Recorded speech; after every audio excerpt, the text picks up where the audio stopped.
Hello and very welcome to Coconut Chats. I'm Shomita, your host for this episode, and today we have a very special guest joining us all the way from Vietnam, Ankita Ghosh. Hello, Ankita, how are you? Hi, Shomita. Thank you for having me. I'm good. I'm great. How are you? I'm good too, thanks. Yeah. So a little about Ankita. Ankita is a creative director by day and by accident a comedian at night. She hails from India, lives in Vietnam, and has made people laugh across Los Angeles, London, Edinburgh, Kuala Lumpur, Dubai, Melbourne, and many other places. And clearly that escalated quickly in last 5 years. Much like Indian food, her standards are flavorful and spicy. And for our audience in Melbourne, she will be in our city in April. So keep an eye on our post for all the details of the event. Yeah. Thank you, Ankita. Thanks for joining us. How has your day been? Been looking forward to this actually. This is like midday for me right Okay. now. And Okay. yeah, I think this is a lovely chat to have around this time of the day. Yeah. Surely, yeah. Lots and lots of thanks to you for joining us. Yeah. So, Ankita, before we get into your career and profession, tell us a little bit about yourself, your childhood, your upbringing. Yeah. Yeah. So I was born and brought up in the city of Calcutta in India, Okay. and yeah, my education until masters. I left the country in 2011. Until then, I was mostly in Kolkata, and I did a little bit of briefly after my masters. I briefly did a research project at the IIT of Bombay. So Mhm. I was there for like about 6 months trying to do something. Then I came back to Kolkata and I chose advertising as my career, which was a departure, a huge departure from what I studied. I studied science. Yep. Um, but I was like, writing was always my forte. So I felt more and more comfortable, and I thought I could be a copywriter in advertising. And yeah, that's what happened. And started my career there, worked with a few agencies, started my own agency. And then eventually in 2011, I left for Bangladesh, Okay. Dhaka. Yeah, lived and worked there for 5 years. And then I moved to Vietnam. It's been 8 years since Okay. living Okay. here. Yeah. Okay. How does it feel? So the difference between living in Dhaka and living in Ho Chi Minh City is that in Dhaka, I was in the cradle of like comfortable cradle surrounded by my mother tongue. Yeah. So it was really, really comfortable that way. Mm. Mm. Here, language barrier really was very hard for at least for the first 2 years. Okay. Okay. Struggle to make friends, Mm. struggle to find enough people who are comfortable speaking in English and all of that. Mm. But Mm. then eventually, of course, you make and grow your own community, and Yeah. there's a sizable amount of number of Indian people here as well, Bengalis Okay. as well. So yeah, Okay. Okay. we have our own group, and Okay. plus now I have enough friends who are Vietnamese, enough friends who are other foreigners, and Mm. yeah, so now there is a big community, I could say that. But Okay. yeah, initially it was quite difficult. Okay. Did you learn the language there? I get by. It's a very hard language. The syntax is so different from our languages. The Sino-Tibetan languages, their syntax is very different. It's very tonal. So Okay. to be honest, we don't even learn to use that kind of tonality in our languages, Okay. Okay. Bengali, English, or Hindi, Okay. or whatever. So, All right. but I can understand a little bit. I can, Mm-hmm. instruct my cabbie or order food and like Okay. really little. Okay. I'm not very proud of it, but yeah, Okay. I get by. Yeah. And it's interesting, like maybe when you lived in Dhaka, it was not that much of a topic, but given what happened in last few months in Dhaka and in Bangladesh and the tension between India and Bangladesh, when you lived there, how you felt. Like, was there something were you like tabooed as since you were not from the country, or was it just like being home? So it's a bit of both. Of course, it felt a lot like home, and people in Bangladesh are wonderful. I have made Hmm. friends for life there, actually, who are Hmm. still my friends and Yeah. who come visit here and all of that. So that's Okay. one part. But the second part, when you're out in the street, you have to be, as a woman, you have to be really careful. Okay. And the hassle, the catcalls, even getting an apartment as a single woman is not easy. Hmm. The landlords always want to know where your husband is, so stuff like Hmm. that. Hmm. Okay. So there are those two sides of the living. Okay. Um, which Hmm. is very different here. Here, I think as Hmm. a woman, that's the first thing that struck me when I moved here. The safety that you feel as a woman, it hits you in Hmm. your bones. It's just so Yeah. good. I mean, I think it spoils you.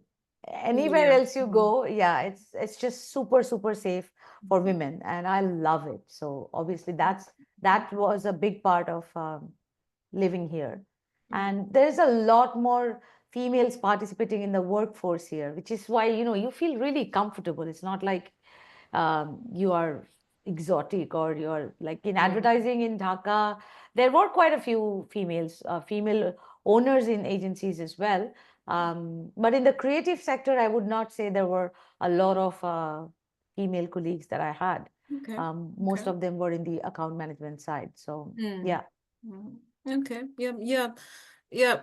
I would say like I kind of felt the same when I moved to Australia. Yeah.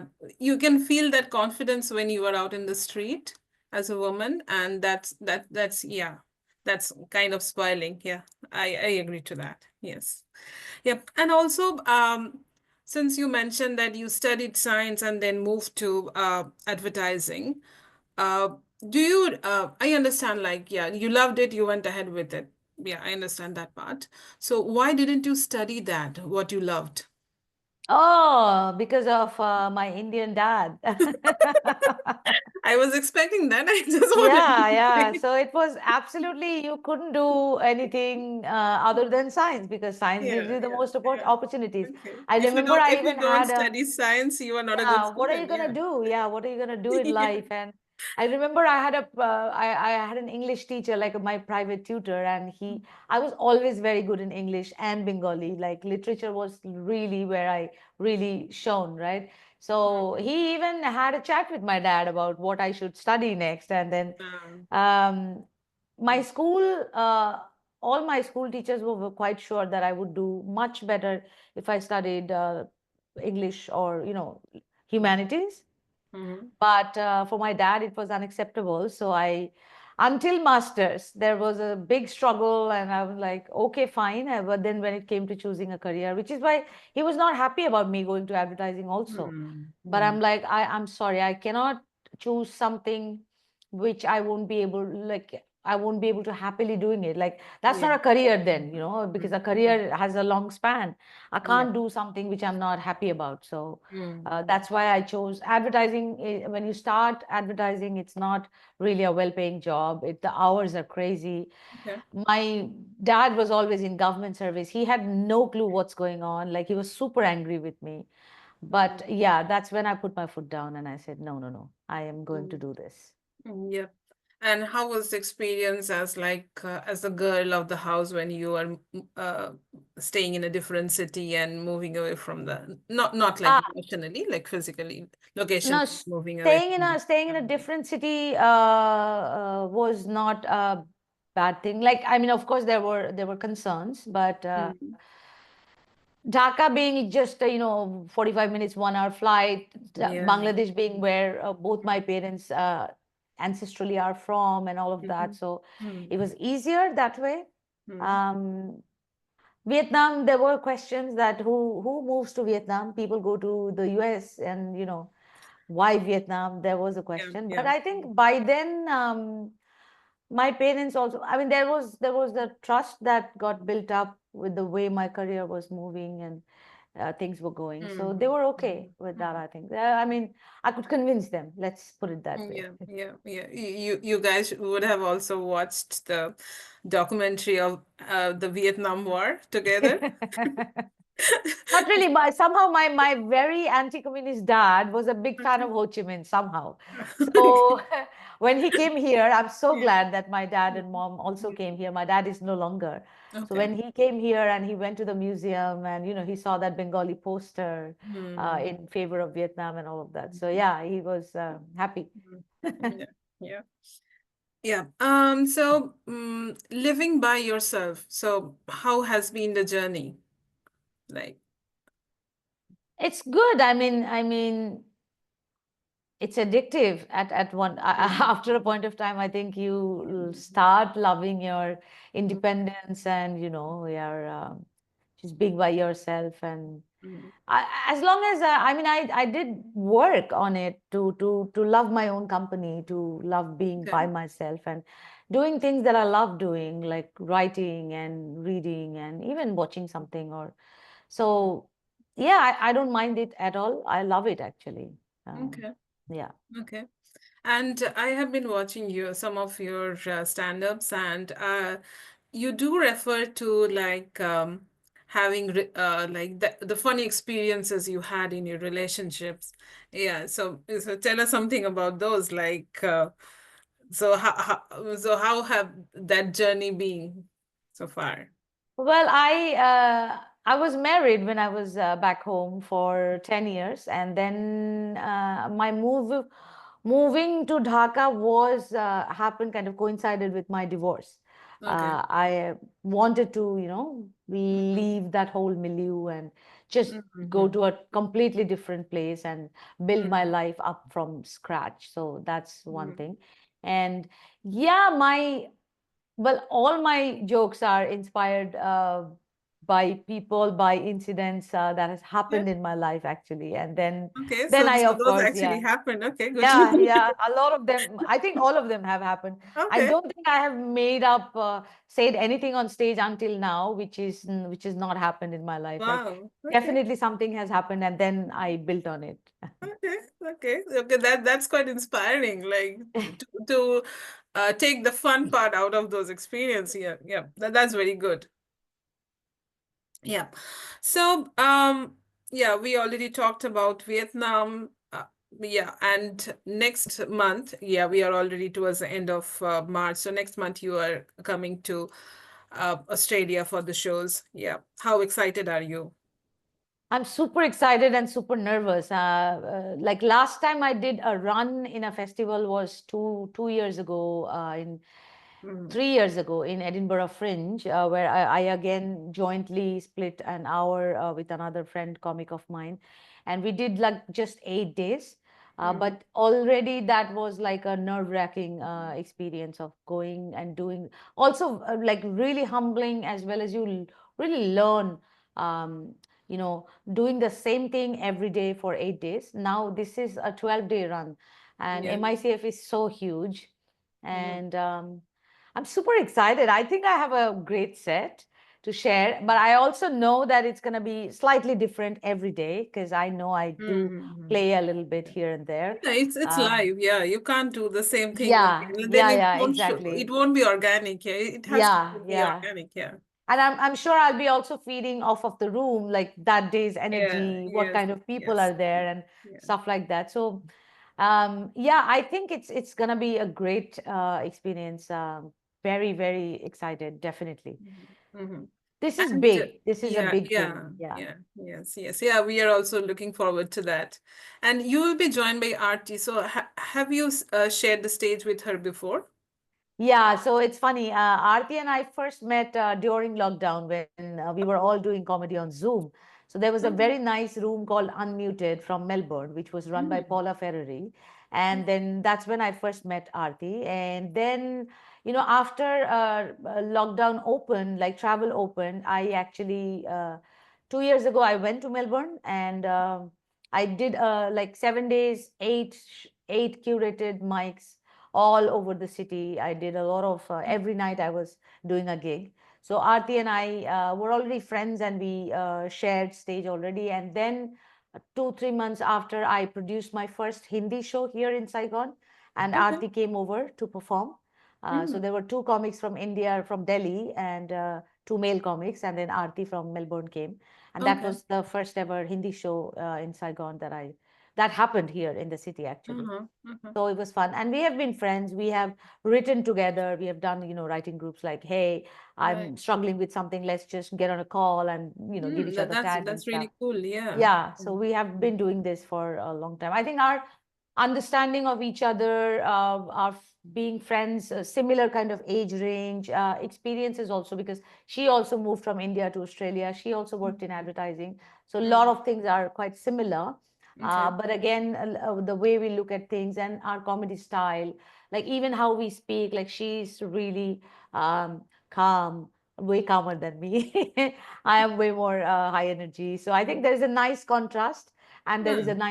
a lot of Mhm. similarities also. So Yeah. we both are like Gen Xers, of course. So Yeah. Yeah. Yeah. I was about, I saw the poster and I was about to, I thought I would ask you this question. So Gen X. Okay. So for people like us, yeah, and yeah, you, me, and people like us who grew up in 90s, what is Gen X?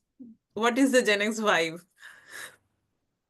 I mean, to be honest, I mean, we are very proud of our music, isn't it? Yeah. We don't think Yeah. any good music happened after us. Yeah. Yeah, I think we saw the most important thing that happened in our life is the advent of technology. We literally saw Hmm. technology burst open, right? I mean, Yeah. I remember when I was growing up, we had a land phone. Like after years, when I was towards the end of my school years, we had a land phone in Yeah. our Yeah. Yes. yeah home. And then suddenly, by the time we were growing up, there's like, oh my God, there is mobile phone technology and all of that. Yes. So we Yes. were Yeah. bombarded with a lot of technology, and we did really well, I think. So Yeah. that's Yeah, one thing. And yeah. I remember yeah, like when I was in 11th or 12th. So people who had mobile were like privileged, and yeah, I then know. came the colored screen. Yeah. Yes. So yeah, Then that used smartphone. to be very Yeah, it's just, expensive. Yes. yeah, it's so crazy. Yeah. Even music, like, I still have a cassette player at home. But yeah, Mhm. cassettes were the things, and then Mhm. CDs, and then, yeah, then iPods, and then, yeah, things just completely revolutionized the way we listen to music and watch movies and everything. And I feel as a generation, we have done really well adapting to the technology and how we see the world and how we use those technologies. I think we've Yeah. done pretty Yeah. well. Yeah. Mhm. Yeah. And so, what is Gen X comedy? So if you see our poster, it's Gen X X X. We both Yes. are Yes. quite Gen X. quite raunchy. Yeah. Also, our Okay. takes are we are actually like that. When we are chatting and stuff, we have a lot of innuendos going around and all of that. So Hmm. I think for both of our styles are also about looking at our life and finding the funny. So Okay. that's quite good. And I will talk about living as my experiences of living as an expat in Vietnam, and she will Hmm. talk about her. And then she's married with a kid, and I have been divorced, no kids. Like as I was saying, that there are similarities in our lives, and Yep. there are a lot of things which are completely different as well. So I Hmm. think we'll bring those flavors in the stage. Okay. It'll be a very entertaining hour. I can promise that for sure. Okay. Okay. Yeah. Yeah. Yeah. Exciting. Yeah. Yeah. Definitely, we'll see you there. Yeah. And yeah. So, from advertising to comedy, how did that happen? That's actually a natural progression because Mhm. I'm at the creative side of the things, and Mhm. I'm a creative director, and but my background was copywriting, so I was always writing. Yeah. And then actually a friend of mine here, he was doing a joke writing workshop, and so I think he did not have enough participants, so he told me, "Hey, why don't you come? This is a writing workshop. You'll have fun." And I'm like, "Yeah, anything to do with writing, I feel super comfortable with." So I'm like, "Yeah, I'll go." And so I learned, the structures of a joke and how to basically do the setup, the punchline, and all of that. It was really fun. And then after a few months, I think he said that, "Oh, we're going to do a showcase from the workshop participants. And I'm like, okay, you go ahead, do it. I'm not going on stage. And he said, no, no, you were one of the better ones. You definitely are going on stage. So he, incidentally, he was also in advertising, and he told me that, hey, look, it's quite similar to a pitch presentation. When you go and talk to a room full of strangers, sell your ideas, right? You tell an engaging story. Here, your engagement will have to generate laughter, just one emotion. So just think of it like that. And that really helped. And I'm like, yeah, it's still very nerve-wracking. Not so much now, I would say, because of course, the more you go on stage, the Yeah. more, but still, it is a little bit, still, I get a bit nervous still going on stage.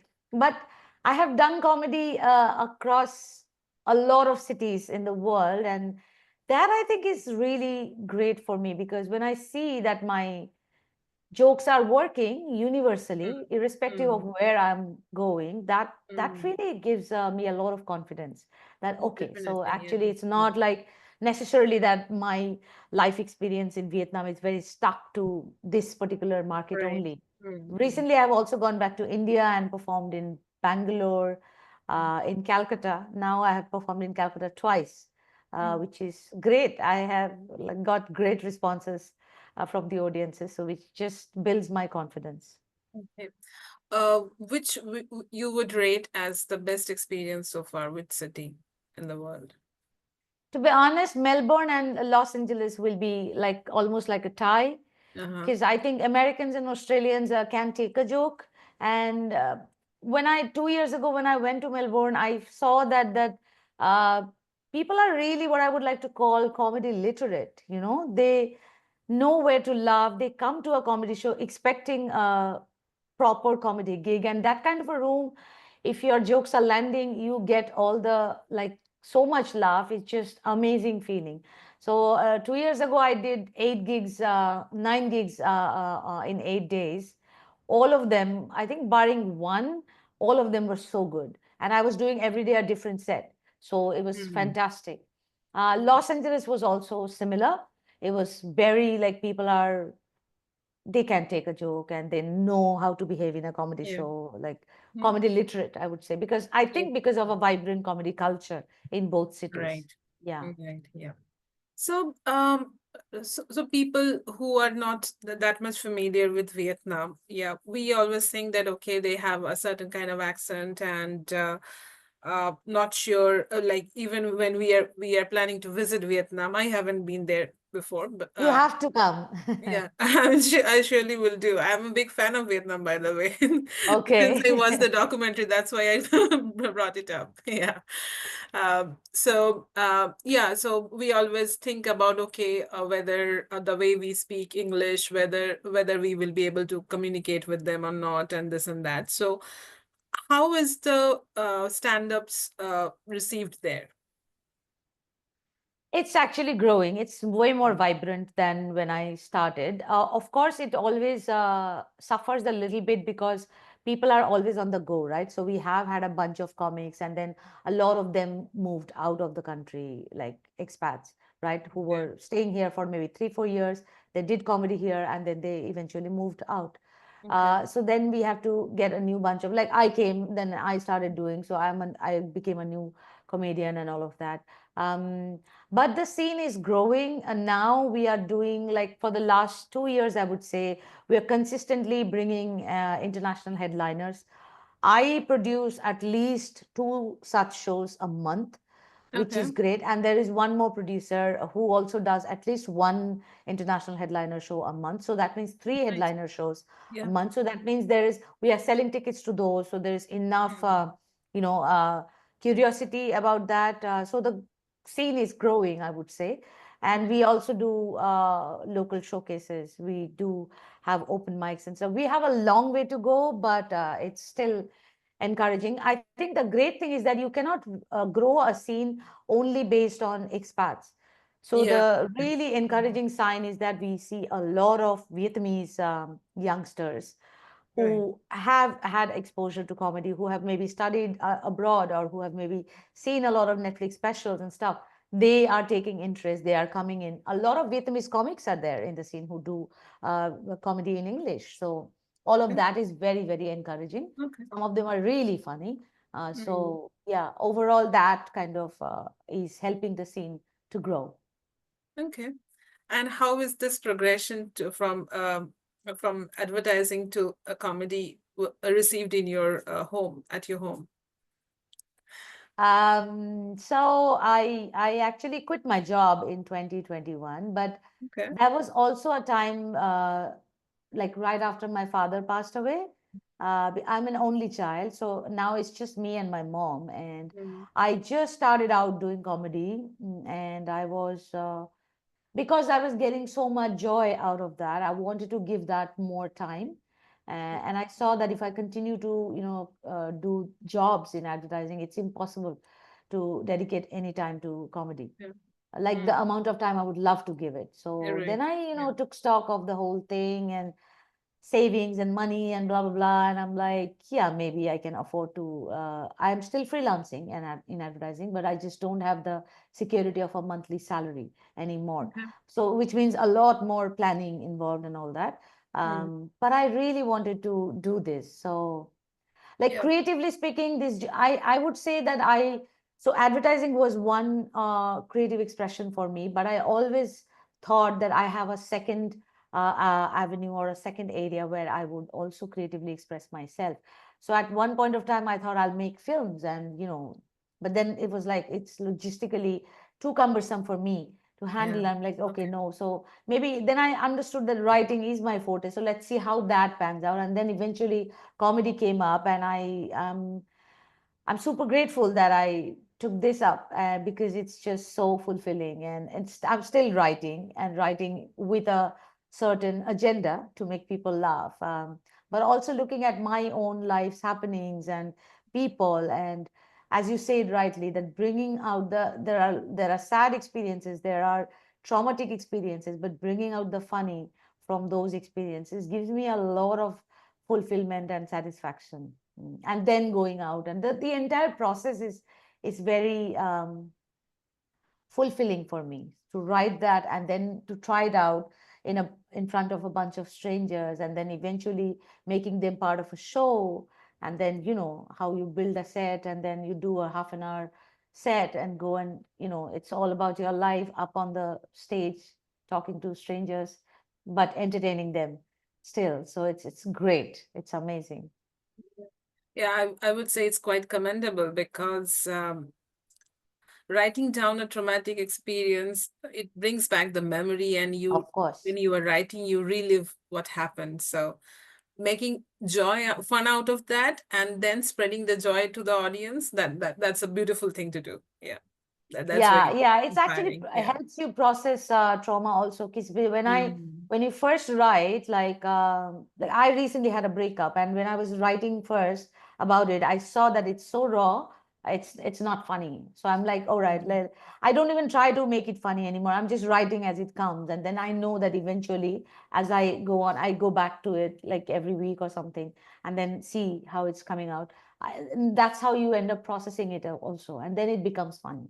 Then you also know that you are comfortable saying it from stage, Yeah. taking a look at a humorous look at. For Mm. me also, it's a thing, right? It's looking back at it and laughing at it. Yeah. That means like I have processed a large part of it. Yes, Yeah. yes, yes, yes. Yeah, yeah. That's really nice. Yeah, that's really good. Yeah. Have your parents been to your shows? No, my dad, I don't think he even knew that I was doing comedy that Okay. seriously.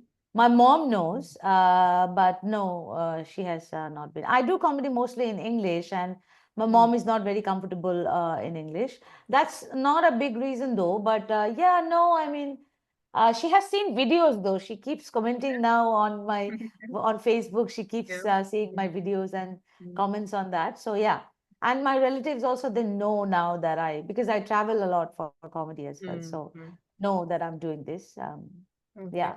Okay. Okay. So I guess the yeah, relatives are sometimes positive, sometimes not. But how was your Yeah. experience? Yeah, I mean, yeah, part of it, they are like proud that somebody is going out and, Mm-hmm. Mm. Also, coming from a very middle class Bengali family, I don't think they have any clue about this world of comedy, which is Yeah. because in India also stand up comedy burst like a few years ago, right? Yep. Like 10, Yeah. 15 years, Mm. it's been like really Mm. suddenly Mm. vibrant. Mm. So they have no clue. And then they see me traveling to really like, Mm. I remember when I was in London, my mother just texted me that send me a video. The relatives want to watch it. And I'm like, no way. I talk shit about my relatives in my comedy. But no, I Mm. understood that that's the thing. But now it's on Mm. Facebook and then reels and stuff are public, right? So even if they are Yeah. not on my friend list, they get to see it. So Mm. yeah, I have heard comments about what I wear on stage and stuff. Okay. Uh, Mm. but yeah, Yeah. I have never cared about these things. So I continue to Yeah, do yeah, that. it's funny that people, yeah, you pointed it rightly that people eventually become proud of you when they see that okay, something is happening and there is a movement, there is a fame attached to it, but still they can't look past what you are wearing, what you are saying, and like the small little things. Yeah, maybe it's just like more of like okay, everything is going excellent, so I need to find something that is not so good and I Something that can is talk not so about good. it. Yeah, Yeah, correct. Yeah, yeah, yeah. yeah. Very much. Mm, Yeah. yeah. Okay, okay, that was that. And how about your friends back at home and like relatives? I understood. Yeah, were your friends supportive? Yeah, my friends, like, last year I went back to Dhaka for Mm, work. And then I did a show there. And so all my Dhaka friends and colleagues, they have only seen me online because I started comedy after moving here, right? mm-hmm, So all of them, including my ex-boss and her husband, and all of mm, them came out, and it was fantastic. The room was like buzzing. They loved me. great. It was great. Again, this time when I went to Kolkata and did a show with a longer set, and half of the room was my friends. And Great. again, they have only seen me doing comedy online now. So Mhm. they came out and they were super proud. Again, the room was so buzzing. So friends Mm. have been amazingly supportive, seriously, Yeah, that's great. everywhere. Yeah, That's that's amazing. great. Yeah, and in the comedy world, so being a female comedian, it's there are many amazing women out there, but it's still not that common. So have you felt that, or is it like there is no discrimination for you? No, no, of course there is discrimination. I mean, so I have started a APAC chat group Mm. amongst female showrunners and Yeah, room runners in the that's whole great. Asia Pacific Mm-hmm. region. So we do talk about things, we do our own writing groups and stuff. These are amazingly powerful comics. But yeah, in every market there is discrimination there, Mm-hmm. especially when you're starting out. I especially faced it when I started producing shows. Until then, I was this, okay, I'm just a performer. Somebody's Mm-hmm. booking me for a show. I go and do my thing. But when I started for like producing shows there, and now I am, as I said, there are just two producers in the city, and I am one of them who do international shows and all that. So this was a big journey because there were a lot of misunderstanding. There still is. Some people are not happy that I do shows on a certain day, which probably clashes with an open mic or things like that. So Okay. Yeah. I just believed in, it's unfortunate, but I just believed in, um, there was some instances where I was this close to playing my colored woman card, and I really did not want to. And I did Mm. not eventually, but I saw that it's like a lot of it is, I bet, is gendered as well. Oh. Um, but I just continued, I just told myself that if you keep doing the good work, they cannot have shows without you. You have to go to that position that Mm. if there is a show happening here, they cannot think it without you. So that's what I basically aimed at. But it's an added extra pressure, Right. I Yeah. bet a male comic doesn't have to, a male producer doesn't have to face this. Mm. So yeah, there have been discriminations, and in other markets, from what I hear, that not getting booked enough as a female Mm. comic and stuff. Mm. But yeah, which is why I think last year I started this chat group because I was performing in everywhere. I was performing in Kuala Lumpur, in Thailand, in Singapore, and even Melbourne and all that. So Aarti is part of that group as well. in Indonesia. So I saw that there's like really, we are all spread across. Yeah. There is merit in bringing all of us together, and then we feel that, my Yeah. God, such powerful group, because such powerful Mhm. comedians. We Mhm. just, now there is somebody from Korea, somebody from Japan. Like it's Right. spreading out really nicely. Mhm. So yeah, there is a lot of discrimination still. And women aren't funny, it's still there. Like people still say that one day if you bomb, like you're doing consistently good, but it's a part of our life. We do bomb. Even Mhm. the sure shot Mhm. jokes don't land some days. It's Mhm. still like women are not funny. That's still there. But I would say that in Saigon, at least in Vietnam, all of Vietnam, at least I have managed to get the respect as a good comic and a great producer, surely. So that's good, and that I hope helps bring more female new comics to try out. We don't have a lot of female comics in town, actually. Yeah. So we would love to have more people come out. Yeah. And also, not in the comic field, but in like day-to-day life, when like a raunchy stuff is coming out of a male's mouth, it's acceptable, but not from a female's mouth. Yeah. So as soon as that happens, it's like, oh, okay, why is she saying like that? So has that happened in your field? Yeah, yeah, yeah, yeah, yeah. Yeah. A lot actually.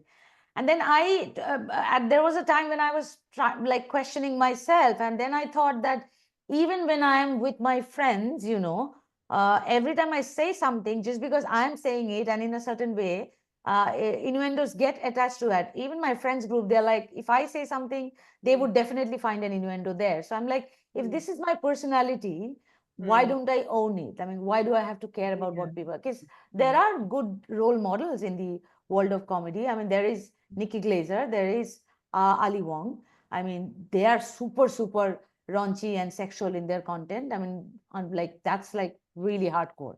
So you can, I don't want to go as hardcore as that. I'm still finding my balance as a more suggestive, more innuendo driven rather than going really hardcore. But yeah, I don't want to discard that also, because people think that, oh, yeah. even females in the audiences can be tight-lipped, because Yeah. yeah, as a female comic, you are saying certain things or talking about certain parts of your body and stuff. So Mm. whereas a man doing that is not looked, Yeah. frowned upon. So yeah. Maybe we have given up hope totally on them. That's why whatever comes is acceptable there. That's a good way to look at it. Oh, I haven't thought about that. Could be. Yeah. And who is your audience? So, is there a range, age range, or a certain type of people, or is it like your comedy is for everyone? It is for everyone. I have sometimes heard the feedback that it's a little bit smarter, so on the smarter side. So yeah, but female, yeah, it's quite. I do talk shit about men, but I also understand that if there are men in the audience, I cannot lose them. So that's a Yeah. big lesson. That Yes. everybody, yeah, whatever you're talking about, you have to get them on your side. They have to love you, and then they, even if you're making jokes about them, they are okay with it. So Yeah. that's a craft question. So I think I have managed to do that. Yeah, I think there is no such. Discrimination in my audience. Younger people love it more, I would say. Um, yeah, because like I have talked about, dating apps in front of really old people who have no clue what dating apps are. So Mm. obviously it doesn't work for them. Yeah. But yeah, like people in our age range and then younger than us and all genders and sexualities. LGBTQ people love it because they love the kind of raunch that I bring to the table. And yeah, I think it's more or less for everyone. Okay, that's excellent.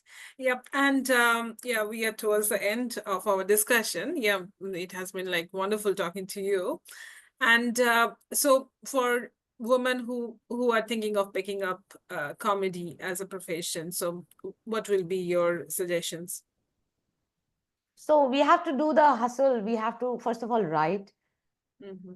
and continue to go to open mics, and irrespective of where you are, irrespective of how many men are in the room, irrespective of how many times your jokes fail, because in the first year, there will be a lot of times when all your jokes are going to fail.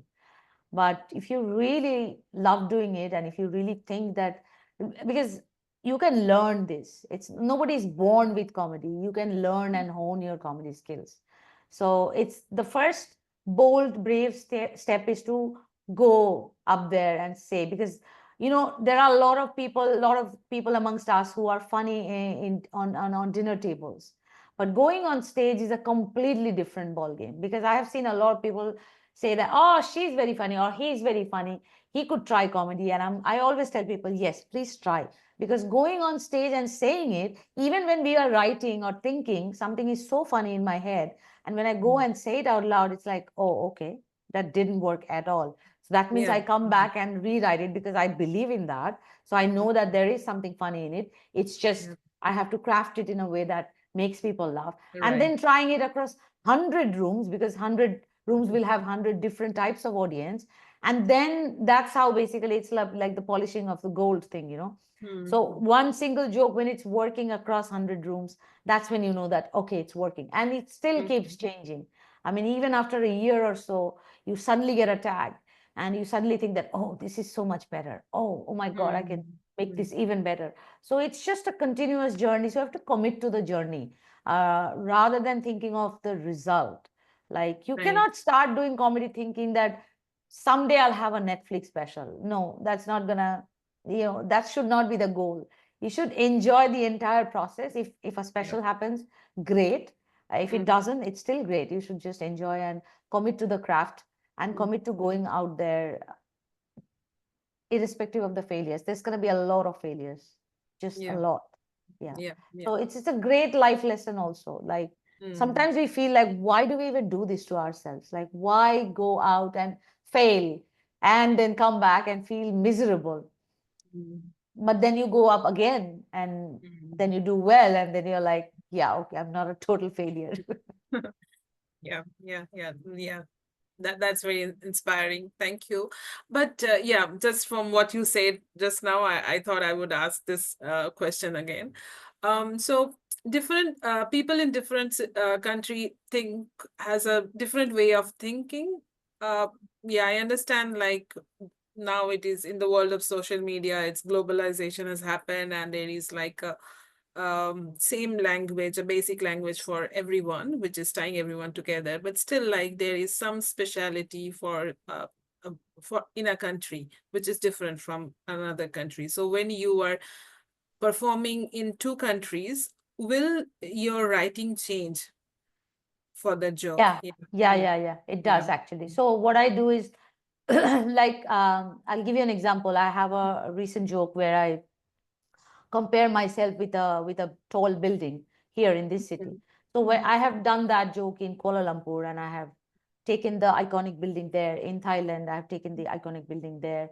In mhm, Yeah, wherever I go, even in mhm, Istanbul, end of last year, I went there, and I would always ask people that, so what is the iconic building here that people will easily relate to? And then I just change the context to that, so that right. they Mhm, relate to it. So yeah, it changes, because you have to be mindful of where you are and what mhm, will make more sense to them. Like, I have a joke where I talk about a picture of Ho Chi Minh in my background, which works in a lot of countries, but in some other countries where maybe there is another iconic figure who is more recognizable for that right, country, so I right. can change it. So yeah, Yeah. and then other things like food items, Mm-hmm. and what dating apps, what ride hailing app. Like, here it's Grab, somewhere else it's Uber. So I just keep changing those Right, things. Yeah, yeah. right. So yeah. Yes, yeah, yeah, yeah. That's actually a lot of work. Yeah. So for young people, yes, there is a lot of work involved. So it's not like you can just go out and say anything. Yeah, you have to work on it. Yeah. But I Um, mean, if you work on it, it's really also very fulfilling, and yeah. that's for sure. It's Mm. really.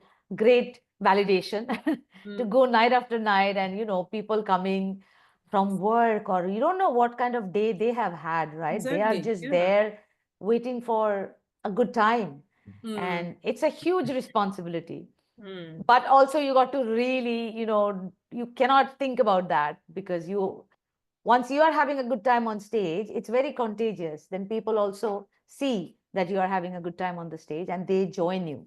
So that's the um, I would say, I like, now I have matured as a comedian, and that's what I try to do. Like, I try to have a good time on stage, and I know that Right. that energy Mm. goes to the audience, and then they give me Mm. back that energy. So it's Mm. kind of, we build up that energy together. Right. Yeah. Yeah. That's absolutely makes sense, because until unless you enjoy, you can't Yeah. make others No, if feel you're happy. like big, Yeah. I mean, you still bomb, right? And then Mm. what can you do? I mean, if it's not landing, it's not landing. Well, You that's already fine. know that. Yes. Yes. Yeah, Yeah. it's It it's happens. like, It happens everywhere. Yes. Yeah. Just because you're on the stage, people can see it, and others are not on the stage, so they keep it to themselves. So yeah, but it happens all the time. Yeah. yeah, yeah. Yeah. Okay, it was really lovely talking to you, Ankita. So if our audience wants to reach out to you, so where they can find you? Tell Yeah, them. so Instagram is the handle that I use most for my comedy. My Instagram handle is Tough Laugh with Ankita, TOUGHLAUGH with Ankita, and that's where all the comedy news, what Yeah.